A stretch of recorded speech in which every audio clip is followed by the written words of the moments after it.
It's Wednesday night. We're live. It's the Cast Whiskers off-season podcast.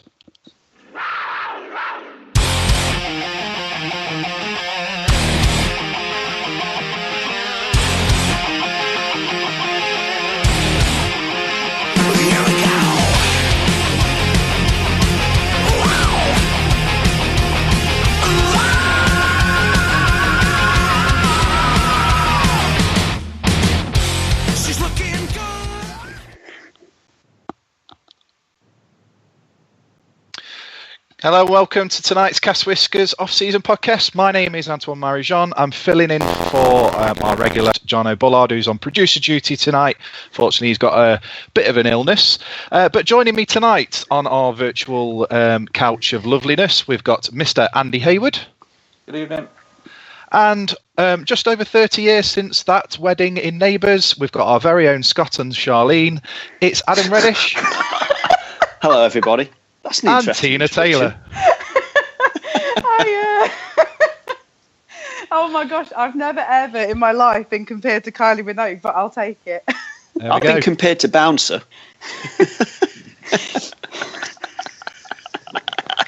Oh, that's a great start. Right, oh okay. My gosh. So, less of this frivolity. Let's just get on with it, eh? Yeah. We have got plenty to discuss tonight. Obviously, the last full show. We've had 4 signings made by the Panthers. I know we referenced a couple of them briefly last week, but we'll go over them. We've also got a fantastic interview that Jono did earlier with Brock Wilson, which you'll be able to listen up to. And we've got some comments on our latest 4 signings, as well as a bit of news from around the league.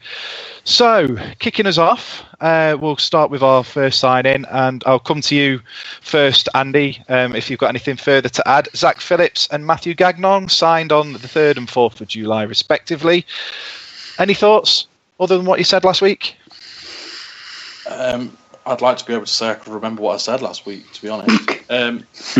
No, I think ultimately they are 2 players that we would expect to have been signed at this stage of the season at the rest of the roster. I'm certainly excited to see what both guys can do. And I think that, on the whole, that sort of week before the signing news was sort of a lot of people were saying, we're leaving it too late, and where are these top players going to come from? And I certainly think that the 2 of them look like they could be, filling them sort of shoes, as it were. Phillips looks like he's going to be a decent point scorer in the league, and obviously Gagnon is a defenseman that most people seem to like the look of. He's got big size, big physicality, I think that between the 2 of them, it was quite an exciting couple of days. Tina, I'll come over to you. Or Kylie, our very own Kylie. I personally like the look of Gagnon. Is the sort of player that I like, physical sort of player. Do you think his toughness alone will be enough, or do you think the team could add more?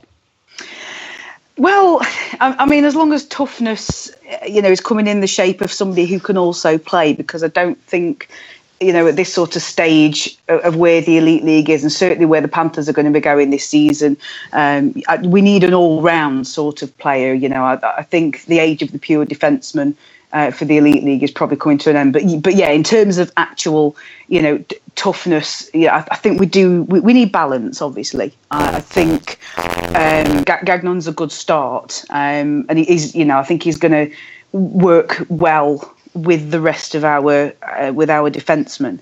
I like the look of him. I mean, the difficult thing about defensemen is that unless the leagues that they're coming from are recording plus minus, I don't think you've got an awful lot to go on until you actually see them play, or sort of hear the recommendations. I mean, obviously, Gagnon's got that David Ling seal of approval, which we all quite like. So. Yeah, I think he'll do all right over here, to be honest. And he sort of fits the profile of the younger team that we were going for. And just sort of a quick note on Phillips from my perspective. I think at the time that he was signed, I think there were a few eyebrows raised. There were a few people who was like fairly happy, but I think there were quite a few people who were expecting that sort of stage of the season when Phillips' signing was made, that maybe they would have liked to have seen somebody with a few more goals in the tally. But I think he seems like a fairly steady player as well. So those two guys do. I think. I mean, obviously difficult to really definitely say anything until we've seen them play, but only time will tell. And there's obviously going to be the adjustment period, finding out which lines which line the Phillips is going to end up on, which D partner Gagnon's going to sit well with. So I like the look of them in summary, I suppose. And Adam, do you the article for Phillips mentioned that he'd be our first line centre, based on who we've signed since, who we'll come to later on. Do you still see that as the case? It's difficult to say, because I'm sure that when everybody gets to training camp and all the forwards get on the ice, Corey will want to have a look at them and see for himself what their respective strengths and weaknesses are. So I think it might have been jumping the gun a little bit to announce that he was going to be the first line centre. I would have maybe been a bit more cautious about that and, waited to see how he, sort of works and what the synchronicity is like with other forwards that we've signed as well. But I mean, he looks a really handy player. I know he's a first round pick, but to have played 260 games in the American Hockey League by the time he's 24, and also, managed to fit a full season in Scandinavia, he can't be too bad a player, can he? And, I think that sort of versatility might come in handy for us if he's sort of come out of the North American system, obviously, but he's also, rounded his game with a spell and a season in Scandinavian hockey. I think, that should be quite an asset for us, I think, going forwards this season. And Gagnon, well, as others have said, if David Ling thinks that he's a decent addition to the roster, and he would add value to the team, then, that's a pretty good seal of approval in my book. And yeah, he does look like somebody that would, look out for teammates, make sure that, no one from the opposition's taken any liberties with any of our skilled guys. But yeah, I don't think from his stats he's an out-and-out fighter. It looks like he's got a bit about him as well, and he knows one end of a stick from the other. So I think those two signings for me are really good signings. I mean, initially I was a bit meh about them, but as I think that the days have gone on, and I've seen how they might fit within the wider roster, they look like two very good additions in my sort of opinion. I mean, you mentioned your sort of change as the days gone on there. Phillips in particular, the initial reaction that came from the fan base was a strange one. I think last week, where I think some people said, he's poor, he's rubbish, but then the same people after about half an hour said, oh, well, he's going to be gone by Christmas because he's too good. Yeah, I know. Well, I mean, that's hockey fans in general. We're a fickle bunch, aren't we? Our opinions change almost like the direction of the wind. But I think, going back to what I said, the fact that there was the statement about first line centre, people automatically think, well, that's as good as we're going to get. So people's expectations were raised about what his skill set was, what his qualities were. Is it going to be the guy that scores, the bulk of the goals this season? But obviously since then, we've signed Josh Shalla, and we'll get to him later, I'm sure. But I think that he's going to be a decent signing. And yeah, we can't really castigate a player until we've seen him at least play a few for the club. I'm always inclined to give a player a fair crack of the whip. And then, after say 10 or 12 games, I think you get a fair feel for whether a player's going to do well for that following season. Brilliant. Okay, so Saturday came around, and a signing that I think 99% of the fan base, if not all of us, were absolutely delighted by. The prodigal son, Evan Mosey, returned to the Panthers after his year in the EIHL. Obviously, our own Jono Bullard wrote a very good article on that, which included some quotes from both Evan and his dad. That can be read on the Cat's Whiskers website, which is the catswhiskersonline.co.uk. Tina, we'll come to you first. We know what a fan of Moses you are.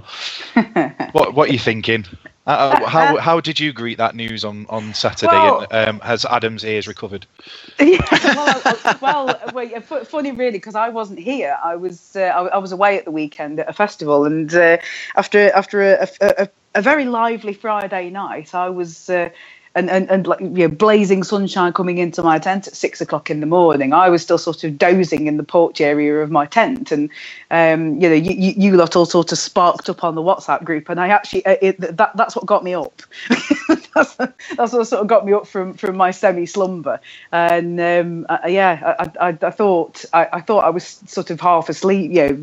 I thought I was still asleep, and I didn't believe it at first. So yeah, it is a very, very popular signing, and it gives us a very handy dimension. I mean, we've already got the versatility of Erik Lindhagen because we managed to retain him. So we already have a guy who can skate really well, can play forward, can play defence. He's shown himself to be capable in both areas, and he was actually signed as Evan Mosey's replacement. So now we have both of them, and we have that good skating. I mean, I would be fairly confident in saying that in a foot race, I think Mosey would probably win over Lindhagen. But both of them are very skaters.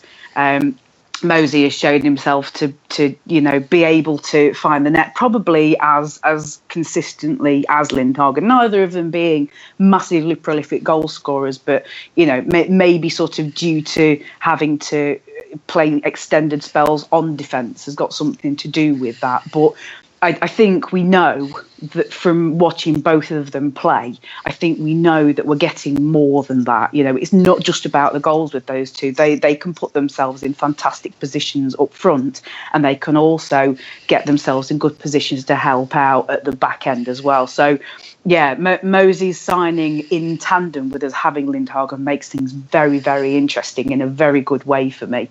And, yeah, I mean, what a popular signing. And a lot of fans sort of speculating about it over the past few months, and a lot of people on this podcast going, nah, never going to happen, he's not coming back. And lo and behold, how wrong were we? It's one of those scenarios where I'm quite happy that I was wrong about it, to be perfectly honest. Really happy to see him back in a Panthers jersey, and my 10-year-old niece is absolutely delirious. Andy, do you think he'll be on our first line? No idea. You don't fancy playing line guess game? No. Adam? Will he be on the first line? Don't know. I will let Corey make those tough decisions because he's paid to make them. But what I will say is that I don't know whether he scores the goals we need to justify a place on the first line. If you want to stack all your offensive ability on one line, then I don't know whether that's the right place for Mosey to be. I think he could be more effective on the second line myself. But again, I don't want to get sort of drawn into the players' best positions and on which lines at this stage of the season, because the players need to go through training camp first, and I'm sure then that's when Nielsen will make his decision on which forwards are best placed on which lines. But it is a great signing, and it's good to have him back. A bit like the prodigal son returning. I just hope that with all the fanfare that there's been from the club and from the fans, understandably, that it doesn't go a little bit flat. I don't think it will, and I think he'll definitely deliver. But there is always that fear at the back of your mind that returning hero, does it always work out second time around? Let's hope it does. Fingers crossed. I mean, if you think his pace alone should certainly improve our chances in overtime. Andy, do you think he was a signing that we needed, or do you think on the balance of the team it was a case of he became available, let's get him in? I think it's a little bit of both. I mean, we talked a little bit about last week about, whether Mosey was technically someone that we needed at the time. Obviously we hadn't signed sort of out-and-out goal scorers and things like that, but we'd got a fair bit of secondary defence already. So I kind of think it's a bit of both. If Evan Mosey rings you up and says, you know what, I've not got a contract, I'm happy to come back, I want to come back, that sort of thing, you'd be stupid to say, you know what, you're all right, thanks a lot though, we're going to go somewhere else, because we know what he's, we know what he's about, we know how good he is, and he's a fantastic player. But I do think that at the time of the signing, I just think that with the amount of roster places that were sort of going, obviously we'd signed Gagnon and Phillips previously, there was still that sort of question mark over goal scoring. Now, I'd like to think that, a year away abroad in North America, that I imagine he's learnt an awful lot in that season as well. So I would like to think that he's coming back even better. But for a player in this league with Evan Mosey's speed, I'd like to think that he should be good for 20 goals this season coming. I'd like to think that he's improved. I'd like to think that he'll be given a bit more responsibility and a bit more ice time sense. And he's the type of player that, on occasion can be a difference maker. I mean, we saw him in the Challenge Cup final that year. Just his speed alone is staggeringly good. But I just think that I'd like to think that, with his speed, he should, in my eyes, he should be good for like at least a half breakaway every game. And I'd like to think that this season that we'd see him, converting more of those than perhaps he has done in the past. But at the end of the day, we've signed an absolute cracker in Evan Mosey. Really good player, really good person by all accounts, and obviously not only do the fans like him, but the team does as well. And it's great to have him back. And I just think now that with the other signings that we've made, and we've got a couple more to go, it is really starting to come together as a team now. And those players that, like Adam mentioned earlier on, those players that perhaps you looked at when they first signed and you sort of thought, well, they look all right, but they don't really, get me excited. As the team slowly starts to get put together again, and we're now just 2 players short of having a full squad, it is becoming really quite interesting. It's looking like it could be a really good team, and fingers crossed it is. Happy days for the Panthers fans at last, mate. Before we move on to our most recent signing, should I say, Jono spoke to Brock Wilson today. For those of you who don't know, Brock was instrumental in Shalla joining the club. I'll put it over to Jono. Let Brock take it away. It's always good to welcome old friends to the podcast, and this is one of the best guests we've ever had. He's been on a few times, and it's great to welcome him back. Welcome once again, Brock Wilson. Jono, thanks for having me. You said favorite, right? Not one of the best. You said the favorite, right? The favorite. That's right. Yeah, favorite guest. There we go. I don't mean to put words in your mouth, but let's be real here. Yeah, why change the habit of a lifetime, mate? That's what. Right?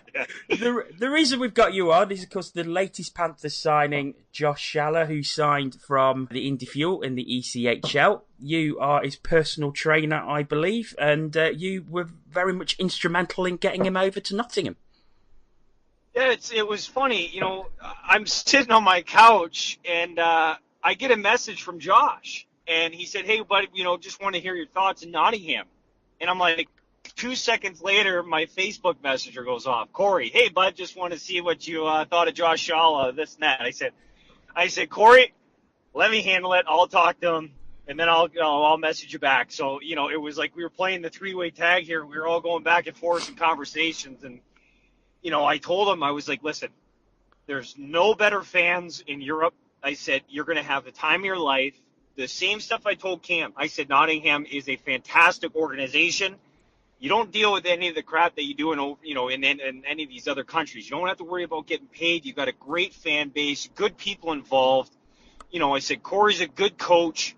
He knows what he's doing. And I said, I've heard a lot of good things about the way direction that the team's going this year. And I said, Neil Black, he's a good owner. He cares.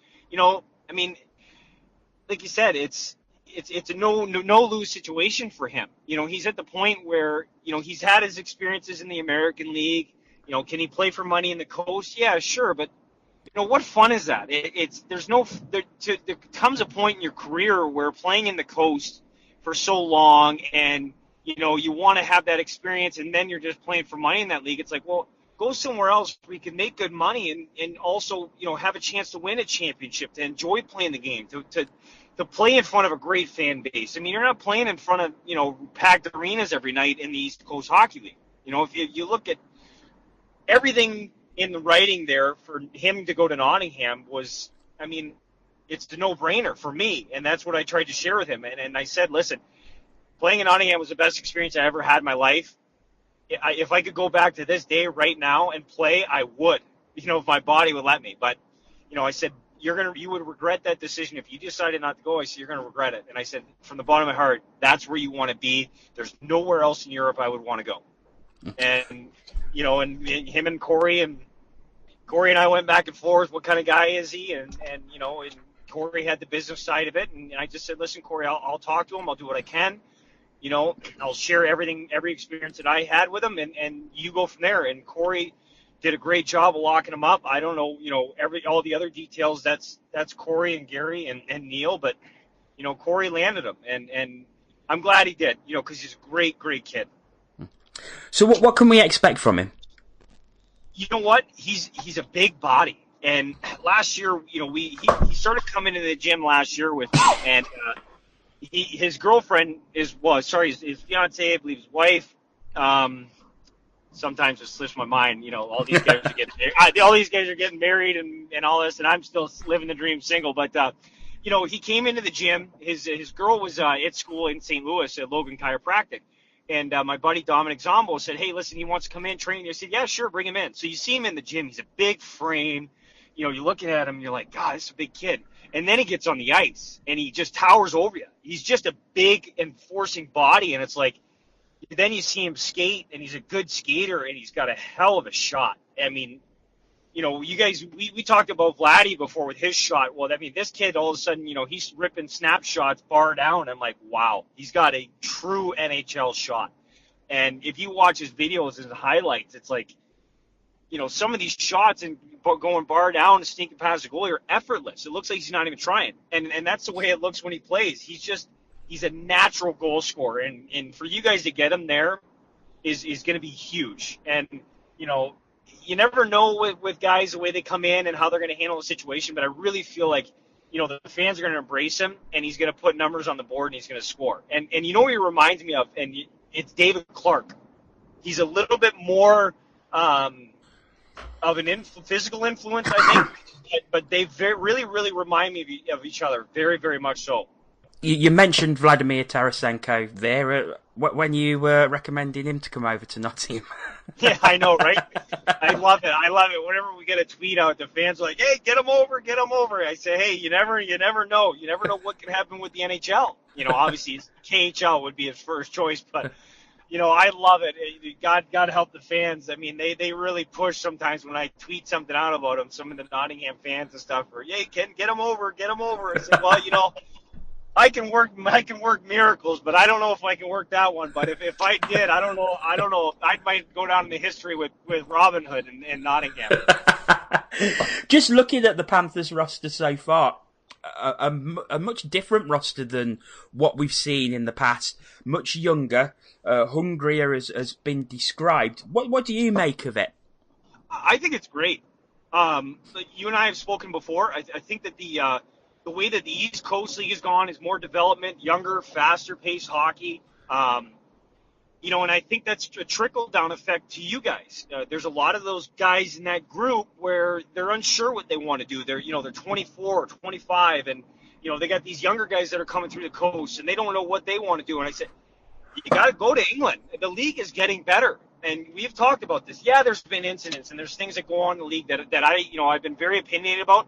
But there's no denying that the league is definitely above and beyond where it used to be, and it's getting better. And I think with all the young guys in the league that are coming in, and what Corey's done here is he wants young guys, and I'm not going to put it like David Sims put it in hornier, because that's just the dumbest thing ever, but they're hungry. They're hungry. And anybody who knows younger players, they want to prove themselves. They're coming to a new place, and a lot of the guys that I've seen that he's signed seem like those kind of guys. Like, hey, listen, we're here. We're going to show up. We're going to work every night. And that's what you guys haven't had. You guys have had a very inconsistent team when it comes to putting on your work hat and your lunch pail and showing up to the rink and working every night. Well, Corey's definitely shown that he's not going to put up with that stuff this year. And he's gone younger, and he wants those kind of players. And I think with Corey as a coach, you and I have talked about it, Corey is a damn good developer. He works very, very hard, and he's a teacher of the game. And I think guys like that he's getting over there want to learn, and he's going to be able to hone them in and get them to play the game at the best level they can. You look at a guy like Guy Lepine, even me, honestly, coming over there and playing for Corey, I really settled into kind of coming into my own again, and I felt comfortable playing for him. I wish I had Corey earlier in my career. And you look at a guy like Guy Lepine and what Corey's done for him, and I'm not saying Corey, it's just Corey, but Corey's a very, very good developer. He's a teacher of the game. He's a player's guy. You either love or you hate him. But to be honest with you, most of the younger guys that played for him, they love him. And I respect the hell out of him, because that's what he's doing right now. Is he's getting guys over that he knows that he wants and that are going to play for him, and that still want to learn the game. And when you get guys like that, you build a really rich environment in that room towards a goal. And that's hopefully a league title for you guys this year. And I really, really like what I see. Brock, it's a pleasure to have you on, as always. Thanks for giving us your valuable insight once again, and enjoy the rest of your day. Well, I appreciate it. As always, it's always a pleasure talking to you guys. And like I said, you never know what the cards will lay out here, but I definitely, at some point I want to be over. I want to be involved with the league. I'd love to be involved with Nottingham. I consider that place to be a second home, and it's always been in the back of my mind at some point here.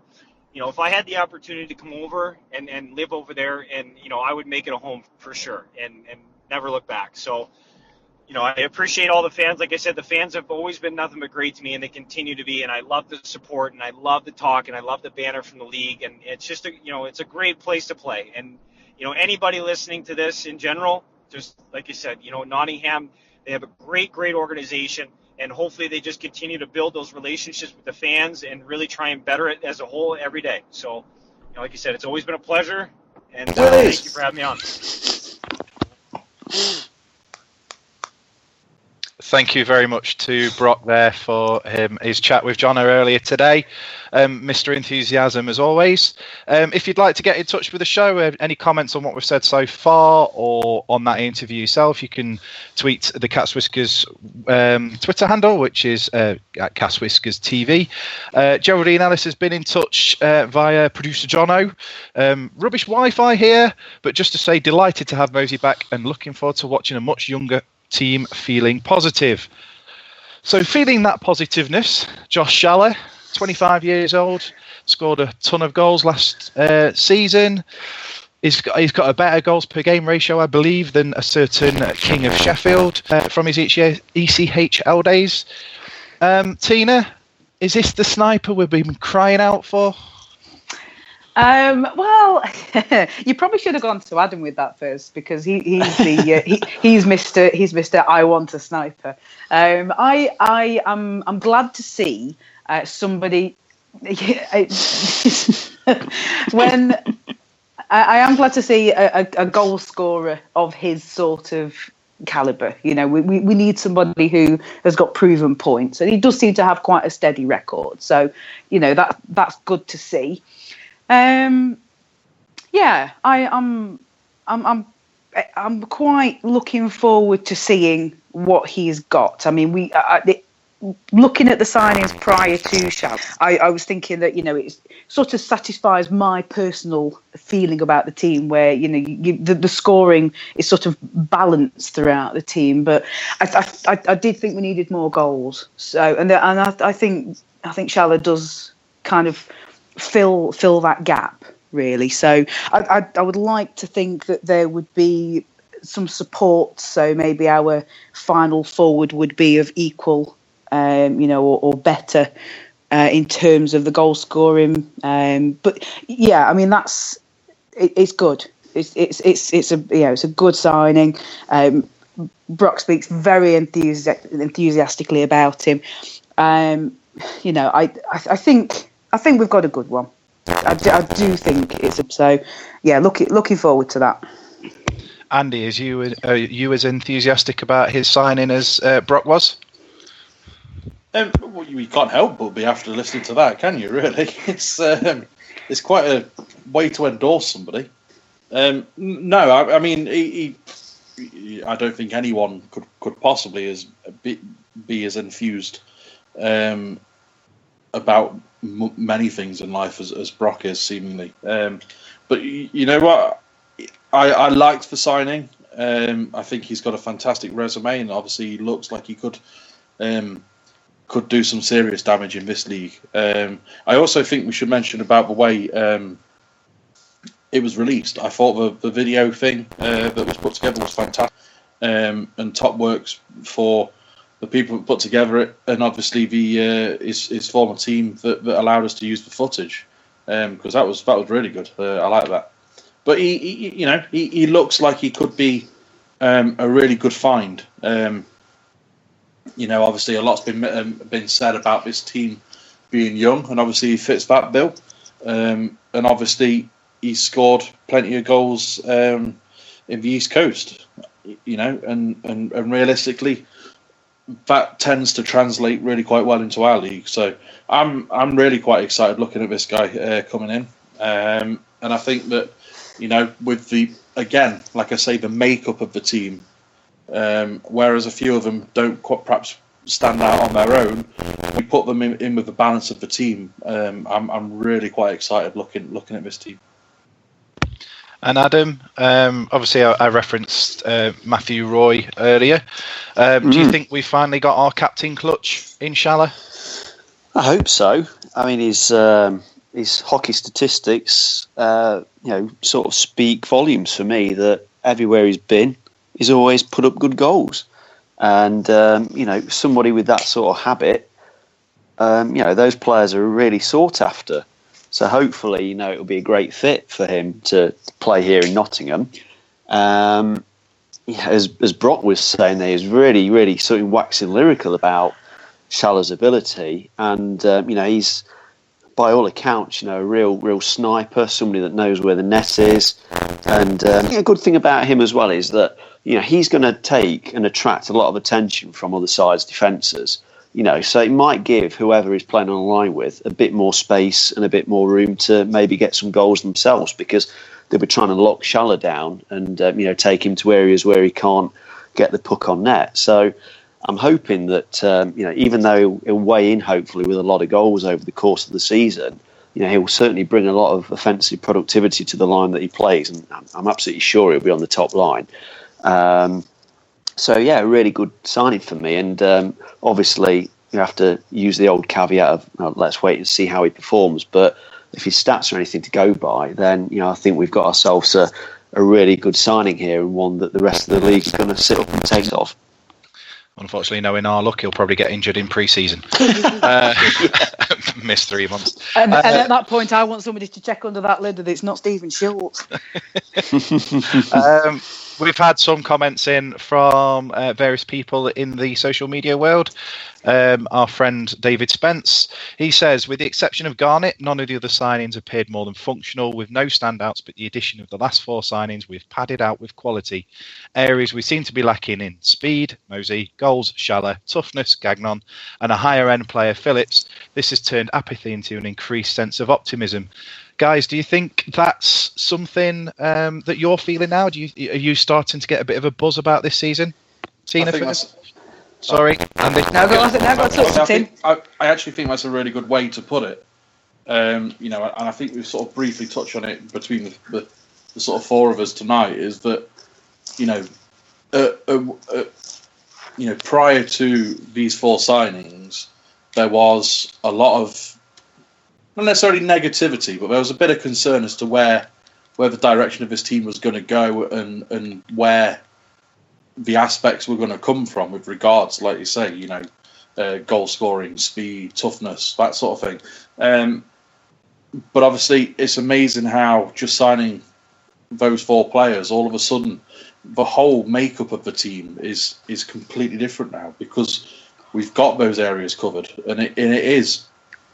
I think Spence has really sort of put that really quite perfectly. It's a sort of my feelings and how I imagine quite a lot of people felt going by reactions on social media, throughout the off season. Tina? I can totally see where Spencer's coming from.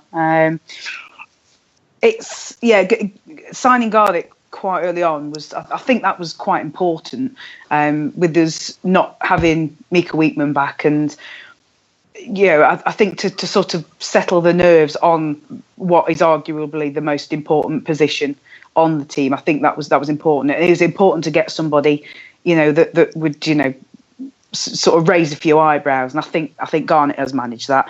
But yeah, there wasn't anybody that was particularly standing out, which was fine.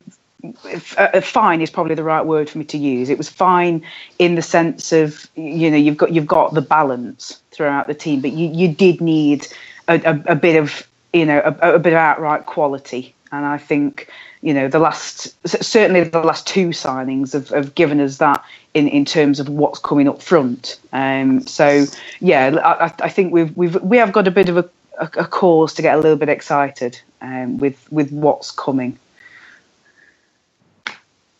Just from my perspective, it's a strange one, because I've always been a fan of getting your more mundane signings out of the way first, and then you things up as you go through the off season, and you up the level of quality of each individual signing. And I think that with the exception of Garnett, that's how our recruitment's gone in this off season. We're building up with more quality by the week, and that's great, because I just think that gets the fan base enthused and excited, rather than signing your 3 or 4 best players very, very early on in the off season, and then filling the rest of the roster with filler.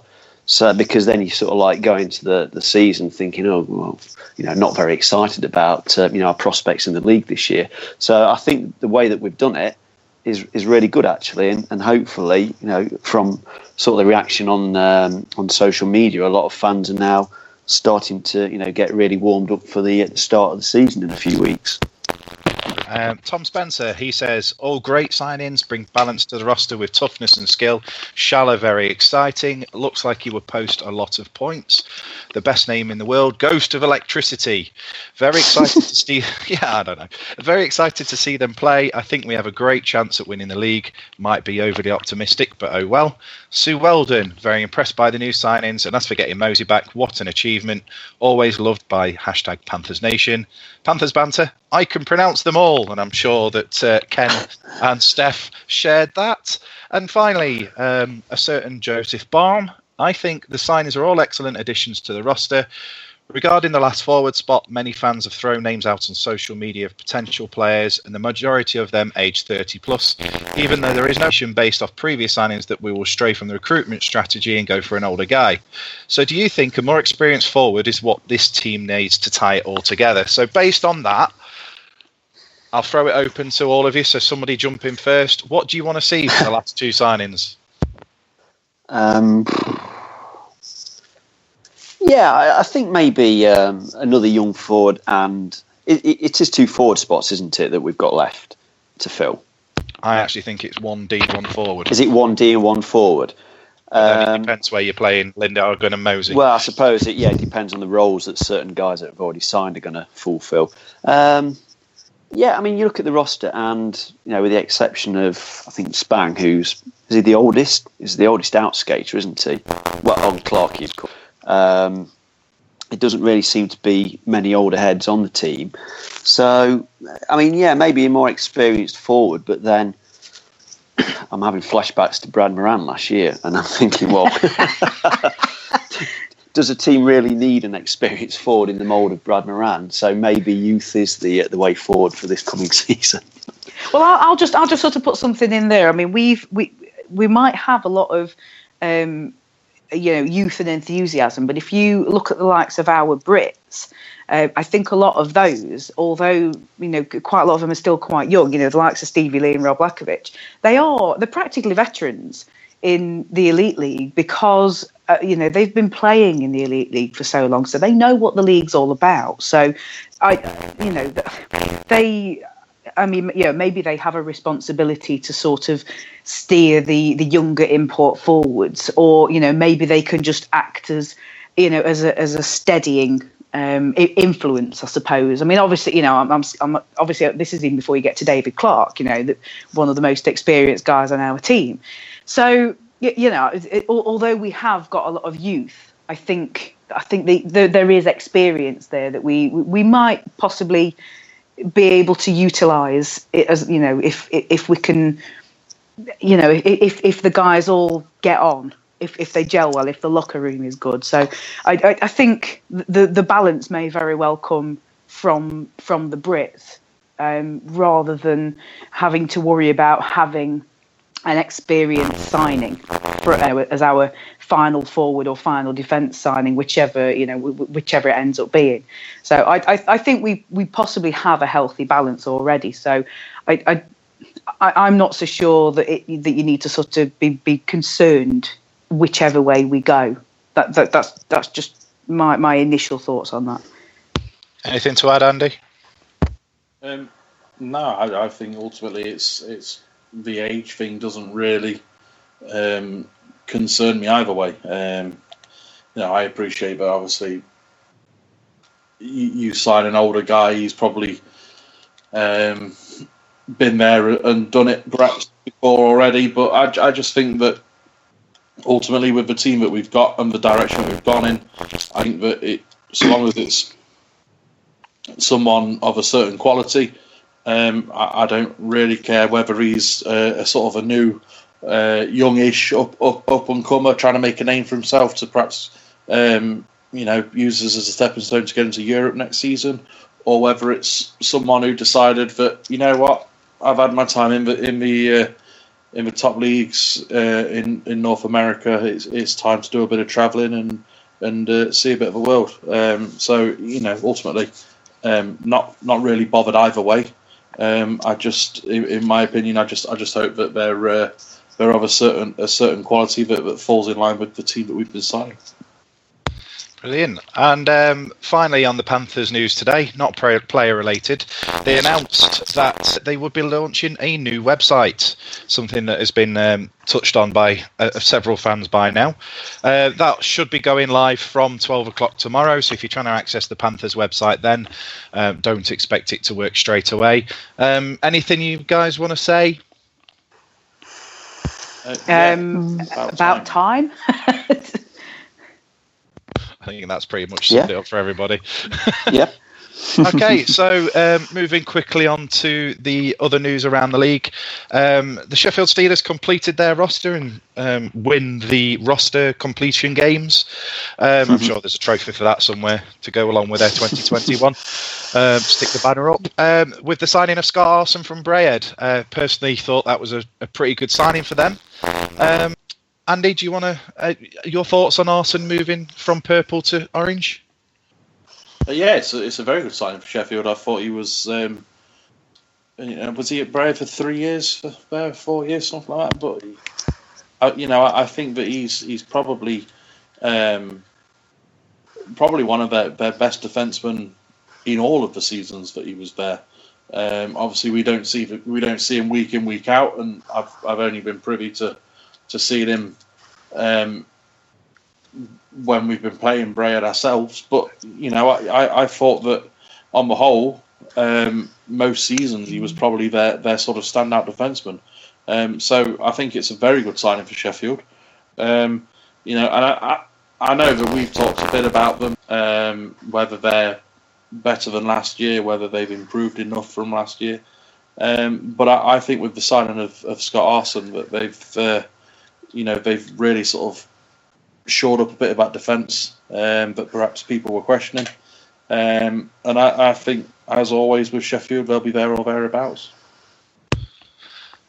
Belfast have also made 3 signings recently. Their first 3 new players. It stands out for me is Jonathan Fernland, but obviously Silvestre announced it himself, Adam.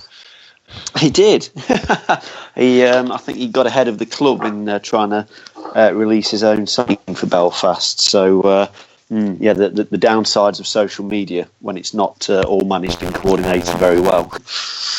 He looks. All 3 Belfast signings look fairly handy, and there wasn't really much activity, was there, in Belfast for a while? They got a few Brits back, but I think their first 3 new signings look fairly decent and relatively high calibre. I think we can guarantee that they'll be challenging up there like they normally do. Guildford, they lost 2, including former Steeler Mike Ratchuk last minute, which is something that normally happens to us. They signed John Dunbar from the ECHL and Brennan Yadlowski straight from university. Tina, anything you want to touch on there? Well, I mean, that's Guildford's first elite league experience of losing a player, isn't it? I mean, we're sort of old hat at that. Was it 2 seasons to lose 2 before a puck had even been dropped? It happens. You have to deal with it, and this is Guildford's first sort of taste of having to sign up. Go out there and sign up quite a lot of imports, if they want to be competing. One thing I will say about them, and also Milton Keynes, obviously, they're kind of showing a couple of the other teams around the league who have been with us for a little while how it's done, really. It's been, pretty quiet, especially some of the teams north of the border. Guildford and Milton Keynes, they're really not wasting any time. And I think that they are, Guildford, especially, they are doing their best now to recover from those losses. They're not sort of dwelling on it, and they're just getting on with it. So, I'm really interested to see how the two new boys in our league perform, and they certainly seem to be making a steady sort of start. So interesting ones to watch, I think. North of the border, Mark Lafarbe decided he wanted to try something new and left Dundee. He's been replaced by somebody very well known to the Elite League, Omar Patcher. Andy, do you think he'll be building a youngish, based on the 2 signings they've made so far, do you think he'll be building sort of a youngish side, particularly like he did at Hull? It's difficult to say, because I think with a lot of these teams, it's down to I suppose it's down to what sort of budgets they get given, as to where they can use their resource. But I would imagine that ultimately there'll be some youth in that team. I also think that there'll be some players that, as we see quite often with Dundee, to be fair, I think there'll be some players there that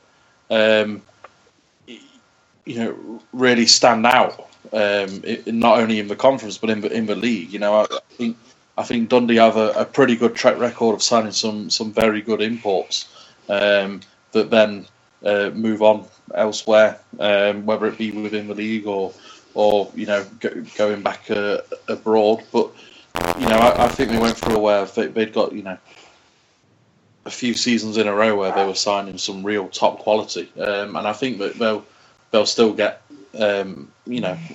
maybe 1 or 2 of those sort of players this season. I think I think Pasha is a decent coach, and I think that he should do. I think he should do really well up there, actually. And I think, you know, if I was a Braid fan, it's a pretty exciting time for them. What with the new conference, the fact that Braid have got a new coach, the fact that Edinburgh have got a new coach, and it's looking really quite exciting in Edinburgh. And obviously, you know, with Fife, it's the same old, I suppose. But I think, you know, it's a good time to be a fan north of the border, and I think that's no different for the Dundee fans. And I think that they've got, you know, I think they're in pretty safe hands. You mentioned Braid there, Adam. They recently came out, had a statement from John Tripp saying there's a lot's going on behind the scenes, but a little bit of unrest within the fan base. We've only got 10 players, I believe, signed up so far. Yeah, but that's just, part of me thinks that the fans might be a little bit anxious for no reason, because they've got to give the new coach a bit of time, haven't they, to understand what the league's all about. You know, it's his first time coaching in the UK, so he'll want to get a feel for what sort of players might fit for this standard of hockey that he'll be involved in this season. So I think fans are always going to be anxious, aren't they? If you don't have that many people signed to the roster so relatively close to the start of the season, and you see, you know, your rivals in conference or just teams elsewhere around the league, you know, filling up their rosters. I mean, ours is virtually done, and, you know, Sheffield's is done. So, you know, they're probably, you know, the Braehead fans are looking at those rosters thinking, are we going to be left behind? Are we just going to get, you know, the players that nobody else really wants, you know, the best of the rest, as it were?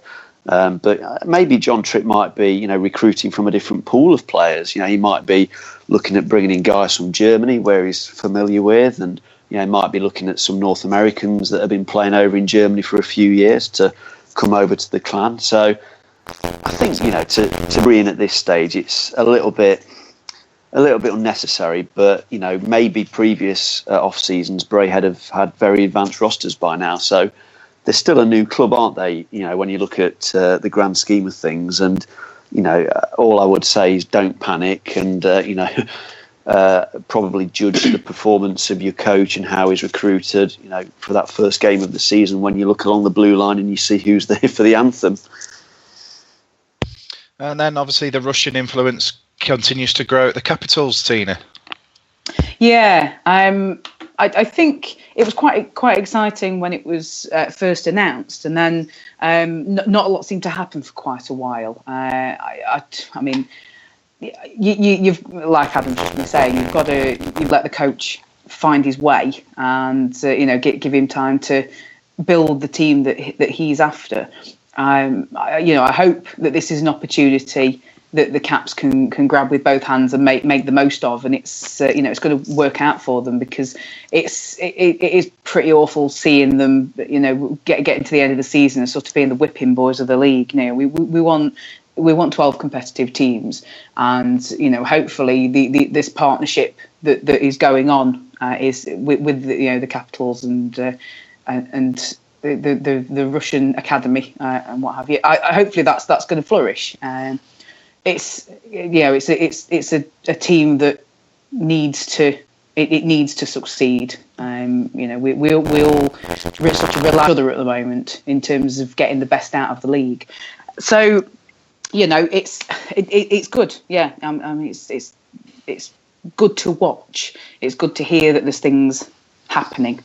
The only thing I would say is that I think the Scottish teams do need to, you know, start sort of making a few more signings just to, you know, get the teams finalised. You know, I know they're not doing CHL and such like we are. You know, I mean, we've got a pre-season game on September the 12th, is it? August the 12th, but you know, you do need to get your team in. You need to have a training camp and time for everybody to gel. And if I see that press release once more that says there's lots going on behind the scenes, I'm going to start hitting that unfollow button, because It's starting to feel like they're saying it for the sake of it. So just get some contracts signed, boys. Hey, so we've got something real to talk about. Well, speaking of going on behind the scenes, we've got plenty as well. Producer Bullard is shouting at me. Elaine Buck's been in touch. You cannot help but be excited after that interview. Brock described Cam to a T, and that's what we got. So I have no doubt this guy is going to be a good fit for us. Can't wait for the season to start. Right, okay. I think we've about covered everything we had on our agenda. Does anybody want to say anything else? No, I guess not. Nothing to raise. No. So we'll bring our podcast tonight to a close. So it's a thank you from me and Andy Haywood. No worries at all, anytime. Tina Taylor. TTFN. And Adam Reddish. Is this where you get me and Tina to sign off the programme with especially for you? If No, that's what, please no. If that's what you want to do, that's fine. Go for Well, it. I don't, but Tina might be interested. In all of my set lists, in all of my gigs, I have never once considered especially for you. Fair enough. Now I'll say maybe it's goodbye then. time. Goodbye, everybody. And the goodbye from me. And you can join us on the next Cat's Whiskers podcast when we've completed our roster. Until then, take care and